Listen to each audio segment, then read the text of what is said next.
Bonsoir, nous sommes le jeudi 21 janvier. Merci de nous retrouver pour cette nouvelle édition du 7-8 Le Journal. Comme chaque jour, vous le savez, votre information locale accompagnée de nos invités, mais également des journalistes de la rédaction. Tout de suite, les titres de cette édition. Sa première vidéo a fait plus de 10 000 vues sur Internet. Vocation 78, c'est le nom de cette chaîne YouTube dont l'objectif est de susciter les vocations religieuses chez les jeunes. Pour nous en parler, le père Mathieu Derémond, curé du Chesnay et de Rocancourt. Le FC Mantois 78 s'est vu éliminé hier de la Coupe de France par le club Ligue 1, le FC Nantes. Défaite 1-0 pour les amateurs qui s'arrêtent en 16e de finale à domicile à Mantes-la-Ville. Et à l'occasion de la journée internationale du sport féminin, portrait de Béatrice Mendy, boxeuse de la team Farougia de Saint-Quentin en Yvelines. Ce sera le thème de votre chronique sport du jeudi avec Michael Midoro. Et un nouveau pic de pollution aux particules fines a eu lieu en Île-de-France ce jeudi. La préfecture de police de Paris a recommandé aux Franciliens de prendre des mesures afin de ne pas augmenter davantage encore l'émission de polluants. On écoute tout de suite Charlotte Songeur, elle est ingénieure prévisionniste pour Air Paris. Elle nous explique les raisons de cette pollution ainsi que les gestes à observer. Depuis mercredi, on a des émissions importantes, que ce soit dues aux conditions hivernales, donc le chauffage, mais aussi le trafic, qui émettent donc beaucoup de particules, et des conditions météorologiques qui vont empêcher la dissipation de ces particules. C'est pour ça que depuis 2 jours, en fait, on a des concentrations en particules qui sont élevées. Les consignes pour des épisodes de pollution hivernale, ça va être éviter les heures de pointe pour les automobilistes, les piétons, les cyclistes, et ça va être aérer son habitation pour aussi évacuer la pollution qui peut stagner à l'intérieur des bâtiments. Les Franciliens étaient ainsi encouragés à emprunter les transports en commun, à privilégier le covoiturage et à réduire leur vitesse sur l'ensemble de la région. Des renforcements des contrôles de vitesse et des contrôles anti-pollution des véhicules ont également eu lieu ce jeudi. Mais rassurez-vous, les conditions météorologiques des jours à venir vont permettre de disperser cette pollution. Et le recensement a commencé aujourd'hui et s'achèvera le 20 février prochain. Si vous êtes concerné cette année, vous pouvez désormais remplir vos informations en ligne. Pour ceux qui n'ont pas de connexion Internet, le formulaire papier existe toujours. Mais à quoi servent les chiffres collectés et comment se déroule une campagne de recensement? Élément de réponse avec Fanny Bourdillon. Donc je me présente, Madame Fedrigo, agent recenseur pour la commune de Magny. Donc je viens donc pour le recensement et donc je vous apporte... Nouveauté cette année dans plusieurs communes dont Magny-les-Hameaux, le recensement pourra se faire sur Internet. Un formulaire à remplir en ligne qui simplifie le travail des agents recenseurs mais aussi des habitants. Nous préférons que les personnes répondent par Internet puisqu'il y a un gain de temps, puisqu'on ne repasse pas une deuxième fois, et puis en plus un gain de papier, et un gain de temps aussi pour les personnes, puisqu'il y a un filtre sur Internet, donc ça évite de remplir tout le questionnaire, notamment comme là on a une personne qui est toute seule, donc ça va plus vite à remplir sur Internet, puisqu'il y a un filtre, donc il y aura moins de questions. Par Internet, je vais voir, mais effectivement, si en plus quand je remplis une case, on ne fait pas remplir, enfin j'ai pas à en lire 3 en dessous parce que je ne suis pas concernée, ça va quand même être plus rapide et plus efficace pour tout le monde. Et donc cette année, il y a une nouveauté sur Internet. Alors je ne sais pas si ça vous intéresse sur Internet ou vous voulez la formule papier. Oh non, je préfère papier, moi. Je suis de la vieille école. Parce que sur papier ou sur Internet, le recensement est obligatoire et ces données sont très précieuses pour les communes. Ça sert par exemple à prendre des décisions au niveau de la commune en matière d'équipement collectif, pour construire une crèche, ouvrir des classes dans des écoles, en matière de transport, voilà. Donc ça, c'est des choses très très concrètes. Ça sert à votre commune à bien connaître sa population et donc à prendre les bonnes décisions pour la collectivité. 17 agents recenseront la ville de Magny-les-Hameaux cette année. En moyenne, un logement est sondé tous les 5 ans. Une chaîne YouTube qui parle de la vocation religieuse et qui fait des émules sur Internet, ce n'est pas banal et c'est le thème de notre entretien d'aujourd'hui. Pour nous en parler en plateau, le père Mathieu Derémond, curé à la paroisse du Chesnay et de Rocancourt. Bonsoir et merci d'avoir accepté notre invitation. Alors vous êtes un peu le youtubeur qui fait vivre cette chaîne? C'est ça, le prêtre youtubeur. Alors cette vidéo dont je vous parle, il y a une vidéo, un teaser, elle a été mise en ligne le 10 janvier, mais juste, donc c'était une vidéo pour annoncer le lancement de la chaîne et elle a fait plus de 10 000 vues. Je vous propose d'en regarder un extrait.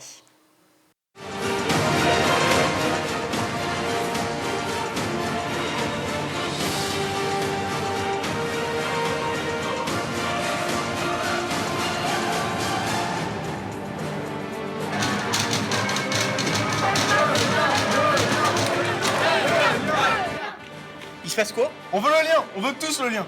Mais non mais, ce n'est pas prêt. Ça ouvre le 10 janvier à midi.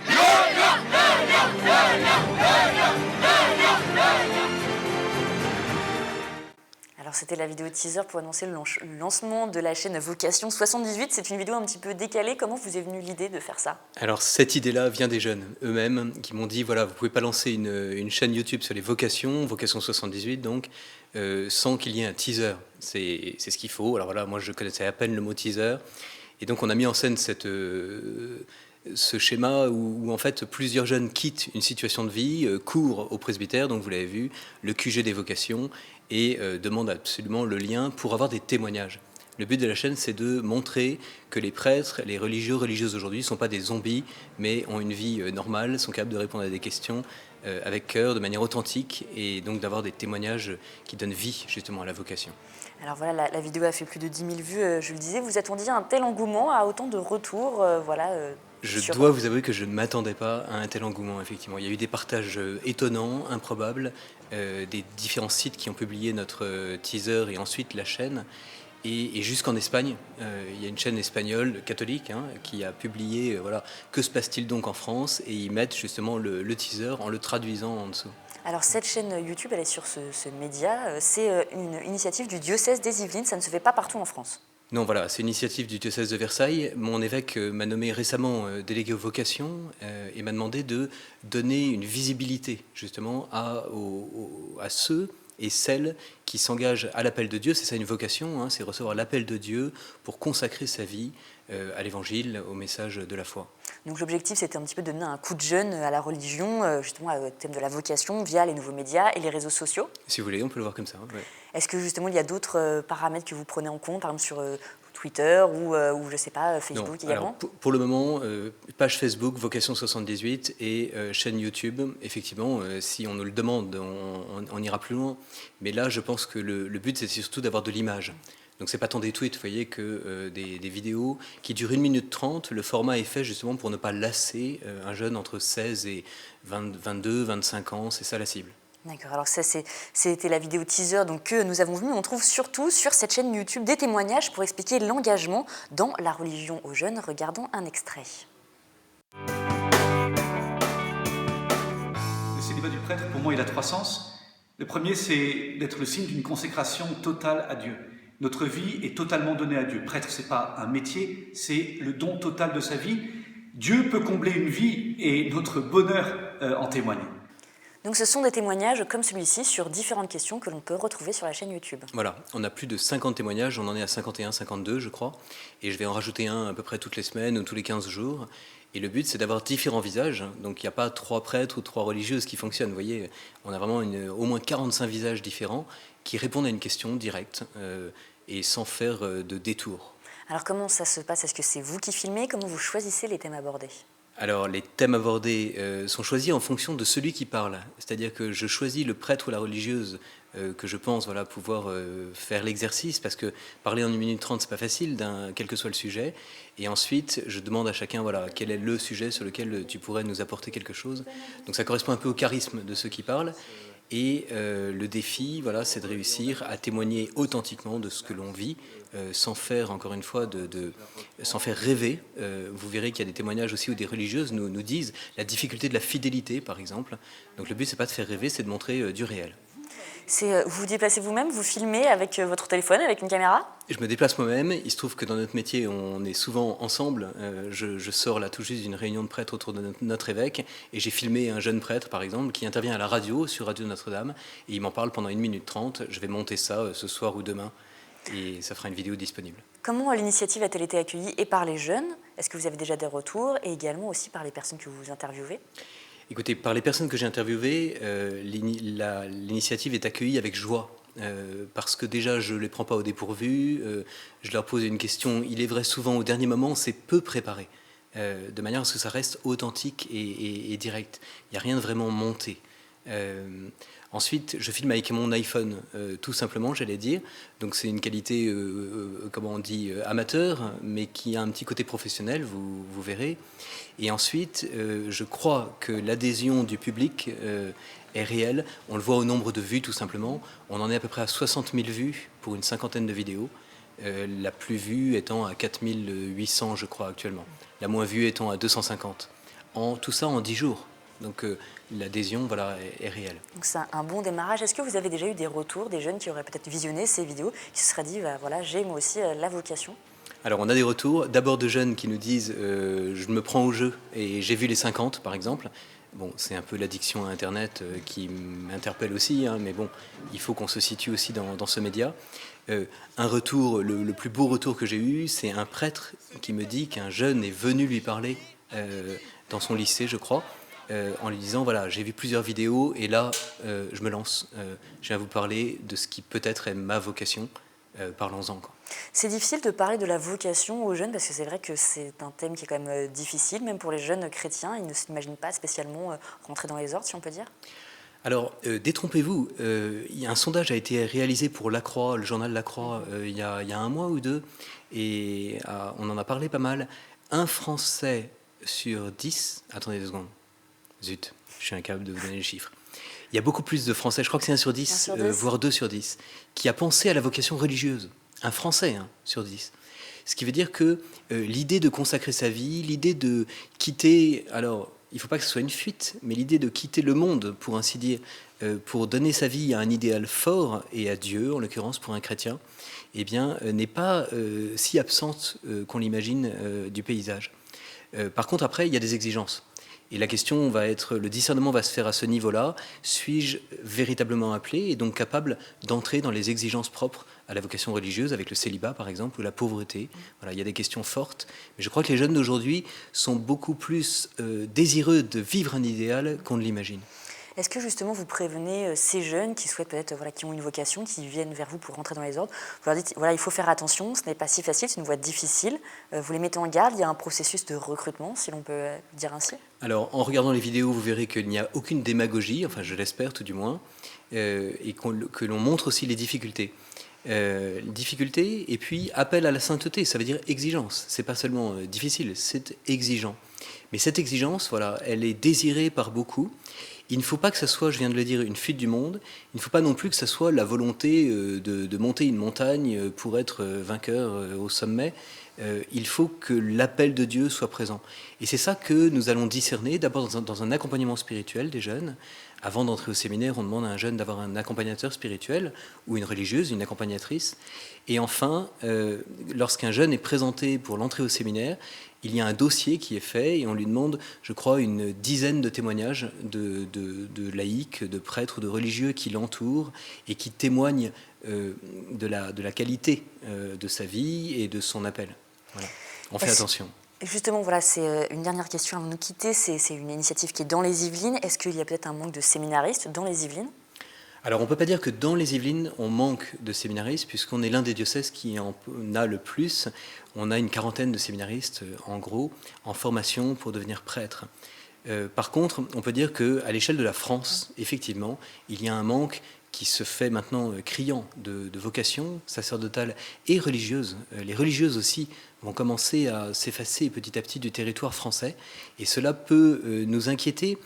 Et en même temps, cela correspond au nombre de croyants pratiquants dans nos campagnes ou dans notre pays. Donc le ratio, vous voyez, entre les deux est quasiment toujours le même, mais dans une société où l'idéal est de moins en moins présent et la consommation peut-être de plus en plus dictatoriale, voilà, comme idéal de vie, eh bien, il est important, voilà, de montrer que beaucoup de jeunes, encore aujourd'hui, sont capables de suivre cette voie exigeante de la consécration totale. Merci beaucoup, Père Mathieu de Raymond. Alors, vous pouvez retrouver toutes les informations sur la chaîne YouTube Vocation 78, ainsi que sur votre page Facebook qui s'appelle également Vocation 78. Tout autre sujet à présent, les compagnons du devoir représentent une certaine forme de l'élite de l'artisanat. À l'occasion des journées portes ouvertes chez les compagnons du devoir ce week-end, nous vous proposons un portrait, celui de Louis-Charles Soupen. Il est apprenti compagnon carrossier et il réside dans la maison d'Épône, dans les Yvelines. Regardez ce portrait signé Sephora Namani et William L. Donc, comme je t'ai expliqué tout à l'heure, le repère, voilà, toujours du côté gauche. Compagnons du devoir, 6 filières, 29 métiers. Louis-Charles, 17 ans, est en 2e année d'apprentissage en carrosserie. Une envie suscitée par son père, compagnon tapissier. Depuis ce matin, on a commencé à fixer le plateau au plancher. Et on vient d'installer le cadre, en fait, on travaille au millimètre. Et c'est ça qui me plaît, il faut que tout soit carré, parce que sinon, au bout d'un moment, ça va pas, quoi. Mets ton pied en dessous pour la caler. Et là on baisse. Et voilà. Et on est passé. Louis-Charles est inscrit auprès du centre de formation en alternance de Tours afin de décrocher son bac professionnel.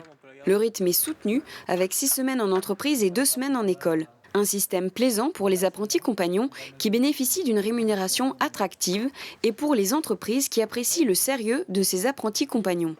On va dire qu'ils sont plus motivés par le fait d'apprendre un métier. Fin de la journée en entreprise à 16h30 après 7 heures de travail physique et minutieux. Et voilà, 16h55, fini. Un coup de badge. La suite du programme après ça, on rentre à la maison. J'espère que je vais pouvoir prendre ma douche s'il y a encore de l'eau chaude. Et après on ira manger.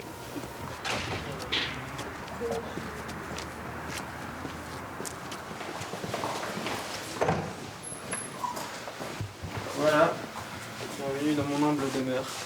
Louis-Charles a choisi de résider dans la maison des compagnons pendant son apprentissage, une maison située à Épône dans les Yvelines au sein d'un vieux moulin. Il paie 600 € par mois pour le gîte et le couvert. Il y en a beaucoup qui n'aiment pas. Ils trouvent que c'est mieux de voir leurs potes le soir. Moi aussi j'aimerais bien, mais voilà, je suis un peu loin de chez moi.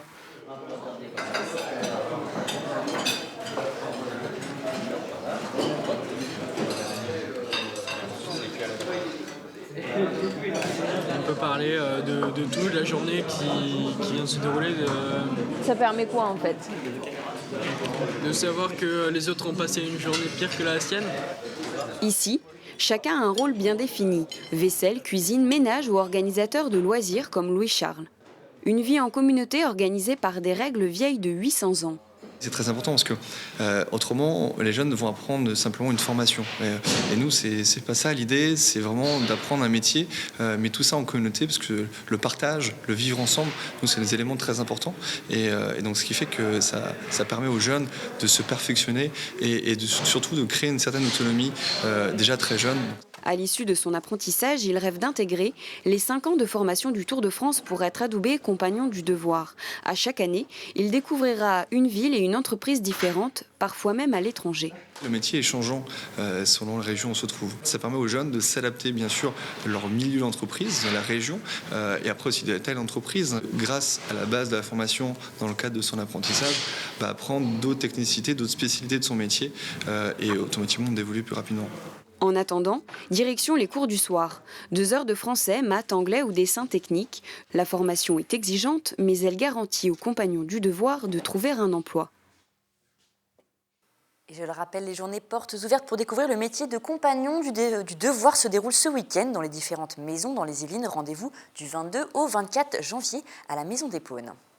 Et on passe au sport à présent. Fin de l'aventure en Coupe de France pour le FC Mantois 78. Les hommes de Robert Mendy se sont inclinés en prolongation contre l'équipe du FC Nantes à domicile. Il n'y a donc plus d'équipe yvelinoise en Coupe de France. Retour sur l'aventure avec Michael Midoro et Patrick Jacques de Dixmude. Fin de l'aventure du FC Mantois 78 en Coupe de France. Les 100 et or yvelinois qui évoluent en CFA se sont inclinés ce mercredi en 16e de finale au stade Aimé Bergéal après prolongation 1-0 contre le club de Ligue 1 du FC Nantes. Déçu, vraiment déçu. Comme je disais précédemment, c'est qu'on attendait vraiment les tirs au but. On avait réussi à les emmener en prolongation, l'objectif il était atteint. Après, ça j'ai joué à 5-10 minutes. Donc voilà, une erreur d'inattention contre les Ligue 1, ça paye cash. Et ce soir, on a été plutôt pas mal défensivement. Après, comme je disais, je regrette qu'il ait manqué un peu de folie. Ils avaient un super état d'esprit, ils ont donné leur maximum. Puis voilà, on a, à un certain moment, juste à la fin, on a eu un petit peu de chance parce que je pense qu'ils pouvaient nous égaliser. Mais bon, sur la vue du match, c'était mérité, mais absolument pas surpris par eux, au contraire. Malgré la défaite et les températures glaciales, les 5500 supporters présents au stade avaient le sourire à la fin de la rencontre. On méritait, je pense qu'on méritait de gagner. il y a eu de la combativité. C'est la magie de la Coupe de France. C'est pas grave, on est là encore. FC Manta, FC Manta. Vous inquiétez pas, l'année prochaine, on va gagner la Coupe. Vous inquiétez pas. On est tous ensemble au Stade de France, vous inquiétez pas, monsieur. Le FC Mantois devra se replonger dans le quotidien du championnat dès ce week-end. Les Mantais affronteront Aubervilliers ce samedi à 18h. Et nous recevons à présent sur ce plateau notre journaliste sportif Mickaël Elmidoro pour une chronique sport un peu particulière. Bonsoir Mickaël. Bonsoir Florane. À l'occasion de la journée internationale du sport féminin qui sera programmée ce samedi 24 janvier, je vous propose un portrait. Je vais vous parler d'une jeune athlète de 16 ans. Béatrice Mendy, cette étudiante, a intégré en 2012 la Team Farouja à Elancourt, l'une des meilleures équipes françaises de boxe qui a notamment propulsé sur le devant de la scène des boxeurs comme le champion d'Europe Adila Mouhmadi ou encore le champion de France Marvin Petit. L'adolescente nous explique son choix. Il y avait une amie à moi qui faisait de la boxe ici et elle m'a dit que la boxe ça lui apportait beaucoup de choses et tout, que ce soit le mental et elle aimait beaucoup ça, donc je me suis dit pourquoi pas me lancer et je suis allée. La boxe est encore un sport peu féminisé. En France, sur les 45 000 boxeurs licenciés, seulement 15% sont des femmes. Béatrice Mendy doit par exemple combattre à l'entraînement avec des garçons comme elle nous l'a expliqué, ce qui n'a pas été facile à faire accepter à part sa famille. Au départ, ma mère, elle voulait pas du tout, mais après, avec les frères et sœurs, parce que j'ai surtout vécu qu'avec des garçons. J'ai 4 frères et voilà, après c'est toujours eux qui étaient derrière moi pour me dire continue et tout. Mes amis après ils m'ont dit ouais pourquoi tu vas faire de la boxe alors que t'es une fille. Je me suis dit bah non, c'est un sport comme les autres, je peux faire aussi.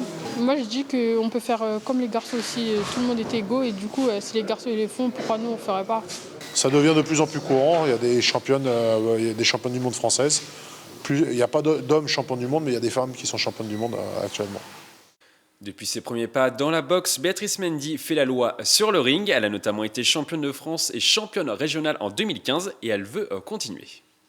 J'aimerais bien rentrer dans l'équipe des Jeux Olympiques, l'équipe de France. La jeune Béatrice Mendy n'a pas encore de combat programmé dans les prochaines semaines. On vous tiendra évidemment informé de son actualité dans les prochaines émissions sport de TV Fil 78. Bien, merci Mickaël, ça donne envie de se mettre à la boxe. Après ce portrait, on passe au rendez-vous sportif du week-end. Par ce temps glacial, on va jouer sur les terrains de football. En promotion d'honneur, Trappes, qui a été pendant de longues semaines leader du classement de la poule C, se déplacera sur le terrain de Clichy-sur-Seine. Les trappistes seront favoris de cette rencontre. Ils occupent actuellement la 3e place avec un bilan de 6 victoires, 2 nuls et 3 défaites, alors que son adversaire Clichy pointe à la 8e place. Mais on ne peut jamais prévoir le résultat d'un match, d'autant plus que les surfaces de jeu ressembleront plus à des patinoires qu'à des terrains de football. Et on recommande à nos trappistes d'emporter dans leur sac les bons crampons. On jouera également en Fédéral 3 de rugby. Versailles recevra la CBB. C'est le match à ne pas perdre pour le rugby club de Versailles. Les joueurs de la Cité Royale, bon dernier du classement avec seulement 8 petits points engrangés depuis le début de la saison, reçoivent le 6e Boulogne-Billancourt à la maison. La défaite est interdite en cas de contre-performance. Les Versaillais pourront déjà faire une croix sur le maintien. Pour les soutenir, le match est programmé ce dimanche à 15h au stade de Porchefontaine. Florane. Merci Mickaël, on leur souhaite bien sûr de se maintenir. On vous retrouve dans quelques instants pour votre talk Si on parlait sport. Allez Mickaël, faites-moi un petit teasing. Évidemment Florane, je ne peux rien vous refuser. On parlera notamment du coup de la défaite en Coupe de France de Mantes contre Nantes, mais également du pistard ignimontain François Pervis qui ira au JO 2016 à Rio. Eh bien j'ai hâte de voir ça, le programme est exquis. N'oubliez pas, l'horaire c'est 19h30. Et avant de nous quitter cette dernière information, les bénévoles des 23 structures du Secours populaire français des Yvelines se sont rassemblés hier pour une galette des rois, un événement organisé dans le cadre du Don Action. La campagne permet à l'association de collecter les ressources nécessaires à son fonctionnement, un moyen pour les nouveaux bénévoles de rencontrer ceux qui agissent depuis plus longtemps sur le terrain. Ils ont également tenu leur comité départemental pour parler de l'année 2016. Les précisions au micro de William L. Là, c'est la feuille de route de la direction départementale pour les 2 prochaines années. Donc nécessairement, ça va tenir compte de l'augmentation du public, mais aussi des besoins en formation des bénévoles. Il y a par exemple, pour aider les personnes réfugiées, on a mis en place des lieux où maintenant il va y avoir un accueil avec des psychologues pour les personnes un petit peu traumatisées. Et c'est à présent la fin de cette édition. Merci de nous avoir suivis. Restez avec nous, restez avec Mickaël. Dans quelques instants, à 19h30, vous le retrouvez pour le talk show Si on parlait sport. Vendredi, vous avez rendez-vous avec Wilfried Réchy pour l'essentiel de l'actu. Quant à moi, je vous retrouve lundi pour une nouvelle édition du journal. Je vous souhaite donc une très bonne soirée et un excellent week-end.